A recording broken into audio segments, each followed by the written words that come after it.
जय गुरुदेव। स्वामी शिवोम तीर्थ महाराज द्वारा रचित मानस में गुरुतत्व, पृष्ठ संख्या 92 से आगे। क्रियाओं का विषय बड़ा विस्तृत है। तत्व की दृष्टि से जगत में प्रत्यक्ष अथवा जीवों के शरीरों के अंदर जो कुछ भी घटित होता है, वास्तव में सब शक्ति ही की क्रियाएं हैं। शक्ति का एकमात्र स्वामी गुरु तत्व है, बाकी तो सारा जगत जड़ मात्र है। गुरु कृपा से शिष्य को शक्ति की क्रियाशीलता अनुभव होने लगती है। अभिमान के कारण जिस गुरु शक्ति को साधक भूले बैठा था, वह अभिमान टूटने लगता है। प्रत्येक क्रिया उसके अभिमान को झकझोर देती है। जब धनुष टूटा तो बड़ी कठोर ध्वनि हुई। यही नाद की क्रिया है। नाद अनेकों प्रकार के शब्दों तथा ध्वनियों में बाहर भी प्रकट होता है तथा साधक के अंतर में भी। इसी प्रकार रंगों के कई प्रकार, छोटे बड़े प्रकाश पुंज भी अंतर में साधक देखता है। बाहर कैसा भी गहन अंधकार हो, किंतु फिर भी अंतर में उसे प्रकाश दिखाई देता है।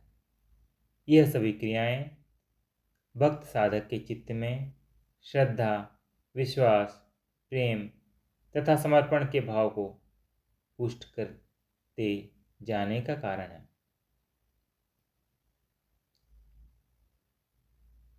तुलसीदास जी की भक्ति स्वतंत्र भक्ति है, गौणी नहीं। उसके लिए किसी बाह्य उपकरण की आवश्यकता नहीं। वह आंतरिक है, अंदर का भाव है, जिसके लिए धनुष का टूटना आवश्यक है। शक्ति का मेरुदंड में प्रवेश आवश्यक है। शक्ति जागृत होकर सगुण ब्रह्मा के रूप में माया के अंदर आकर चित्त, शरीर तथा इंद्रियों के आधार पर अनेकों प्रकार से अनुभव गम्य होती है। यही उसकी बाह्य उपकरणों से स्वतंत्रता है। यह गुरु कृपा का प्रकटीकरण है। पर यहाँ पर नभ शब्द के ऊपर भी थोड़ा प्रकाश आवश्यक जान पड़ता है। आकाश का अर्थ यहाँ बाह्य भौतिक आकाश नहीं है, अंतर का आकाश है। जब चित्ताकाश में जागृत शक्ति प्रकाशमान होती है तो सभी वासनाएं, विकार, संस्कार, शुभ अथवा अशुभ उजागर हो उठते हैं। जैसे दिन के प्रकाश में बाहर सभी कुछ दिखाई पड़ने लगता है, उसी प्रकार चित्त रूपी आकाश में बिजली चमकने से संस्कार क्षय में पड़े सभी संस्कार तथा वासना का रूप ग्रहण कर चुकी सभी आकांक्षाएं प्रकट होने लगते हैं।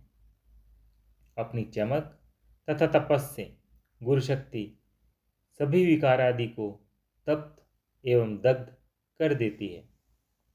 यही क्रियाशीलता का फल है। जब वासनाएं आदि शुद्ध हो जाती हैं तो चित्ताकाश चिदाकाश हो जाता है। तब साधक की स्थिति चित्त से ऊपर उठकर चेतन में स्थापित हो जाती है। तब अंतर में बिजली की चमक दिखाई देती है। उसे देख देख कर साधक मग्न हो जाता है। मन में आनंद भर जाता है, हृदय प्रेम से भरपूर हो जाता है। तब जगत में चेतन ही चेतन फैला दिखाई देता है। धनुष के मंडलाकार घूमने का अर्थ शक्ति की स्पंदनशीलता है। जगत से लक्ष्य पूरी तरह हट जाने पर ही यह स्पंदन अनुभव में आता है, अन्यथा भौतिक आधार पर क्रियाशीलता ही अनुभव होती है। साधक की स्थिति चिदाकाश में स्थिर होने पर यह स्पंदन प्रत्यक्ष होता है। तुलसीदास जी ने इस आध्यात्मिक प्रक्रिया को बड़े अनूठे ढंग से राम जी द्वारा धनुष तोड़े जाने की घटना के माध्यम से व्यक्त किया है। जिस प्रकार राम जी गुरु तथा शिष्य का रूप धारण दोनों कर्तव्यों का निर्वाह करते हैं, उसी प्रकार प्रत्येक मनुष्य में गुरु तत्व तथा शिष्य तत्व दोनों विद्यमान रहते हैं। यहाँ राम जी एक गुरु भक्त के रूप में प्रकट होते हैं। गुरु शक्ति के प्रति उनके मन में पूर्ण श्रद्धा तथा विश्वास है तथा अनायास ही मेरुदंड रूपी धनुष टूट जाता है। चौपाई।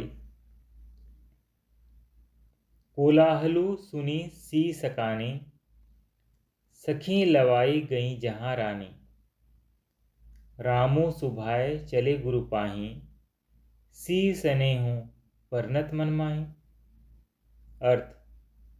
कोलाहल सुनकर सीता जी शंकित हो गईं। तब सखियां उन्हें वहां ले गईं जहां रानी सुनैना थी। राम जी मन में सीता जी के प्रेम का बखान करते हुए स्वाभाविक चाल से गुरु जी के पास चले। शिव धनुष के टूटने के साथ ही अन्य सभी राजा राम जी जनक जी पर अत्यंत क्रुद्ध हो गए। आवेश में आकर तरह तरह की धमकियां देने लगी। राम जी को जनक जी सहित मार डालने की बातें कहने लगे। बड़ा कोलाहल होने लगा। इसमें सीता जी, जनक जी तथा अन्य सभी जनकपुरवासी अत्यंत भयभीत एवं आशंकित हो गए। किंतु राम जी पर इस सारे कोलाहल का कोई प्रभाव नहीं हुआ। यही तो गुरु भक्ति की चित्त स्थिति की विशेषता है। अनुकूलता अथवा प्रतिकूल कैसी भी परिस्थितियां में उसका चित्त कभी भी प्रभावित नहीं होता। रामचरितमानस की यह विशेषता है कि उसमें भगवान को ही भक्त बना दिया है। ठीक भी है, भगवान ही एक सच्चा भक्त हो सकता है। गुरु शक्ति ही एकमात्र भक्ति करने वाला तत्व है। जगत के जीव तो दिखावटी भक्त हैं। वह अपने प्रयत्न से अपना चित्त शुद्ध कर ही नहीं सकते। अभिमान चित्त को कैसे शुद्ध होने दे सकता है? वह तो संस्कार संचय का ही कारण है। सच्चा भक्त केवल एक ही है, ईश्वर। भक्त के अंतर में उसी के किए से पाप राशि भस्म हो सकता है तथा चित्त की समावस्था उदय हो सकती है। तुलसीदास जी की अनुभव युक्त कवित्व शैली देखिए, किस सुंदर ढंग से उन्होंने एक ही दिव्य शक्ति को कभी भक्त, कभी गुरु तो कभी भगवान बनाया तथा उसकी प्राप्ति का साधन समर्पण बताया। किंतु संसार के जीव द्वैत में पड़े हैं। वो अद्वैत की कल्पना भी नहीं कर सकते। उसका अनुभव तो दूर की बात है। इसलिए द्वैत भाव में ही साधन करने में विवश हैं। अद्वैत में साधन संभव ही नहीं। वह अद्वैत में स्थिर हो जाती है, फिर साधन की आवश्यकता भी क्या है? द्वैत भाव में भक्त अपने से भिन्न ईश्वर अथवा गुरु तत्व की कल्पना करता है। पहले भावनात्मक, फिर अनुभवात्मक तथा उसके प्रति समर्पण करता है। गुरुदेव की कृपा से अंतर गुरु तत्व का अनुभव करता है। कैसे विचित्र बात है कि भक्त के शरीर में भक्ति तो गुरु तत्व करता है, किंतु तथाकथित भक्त भक्ति का अभिमान करता है। जीव केवल दृष्टा है, भक्ति का करता नहीं, किंतु फिर भी भक्ति का आरंभ इसी अवस्था से होता है। सर्वप्रथम गुरु तत्व की जागृति हो जाना आवश्यक है। इसे ही गुरु कृपा कहा जाता है। धीरे धीरे भक्त को समझ आती जाती है कि वह तो भक्ति का मिथ्या अभिमान ही कर रहा है। वह केवल भक्ति करते हुए अपने से भिन्न शक्ति को देख भर रहा है। इस प्रकार सने सने तथाकथित भक्त का अहंभाव चित्त स्थिति से ऊपर उठकर चैतन्य में स्थापित हो जाता है। इस प्रकार वास्तविक तथा अवास्तविक भक्ति के दो रूप हैं। गीता के 12वें अध्याय में भक्त के जो लक्षण कहे गए हैं वह किसी अहंकार युक्त शरीरधारी के नहीं हो सकते, गुरु तत्व के ही हो सकते हैं। न सर्दी लगे न गर्मी, न उद्विग्न हो न शांत, मान अपमान से रहित हो, मित्र शत्रु कोई ना हो इत्यादि। जिस भक्त का आत्मभाव चित्त पर से समाप्त हो जाने के कारण गुरु तत्व में स्थापित हो गया है, उसी में गुरु तत्व के लक्षण भी प्रकट होते हैं। तुलसीदास जी ने इस विषय को बड़े सुंदर ढंग से निभाया है। राम कहीं भक्त हैं, कहीं शिष्य तो कहीं ईश्वर। एक ईश्वर की उपास्य भी तथा उपासक भी, उपासना बताने वाला गुरु भी तथा फिर उपासना भी। वेदांत का यह गूढ़ रहस्य केवल बुद्धि से ही समझने का प्रयत्न किया जाता है। वैसी न अवस्था होती है, न प्राप्त करने की जिज्ञासा।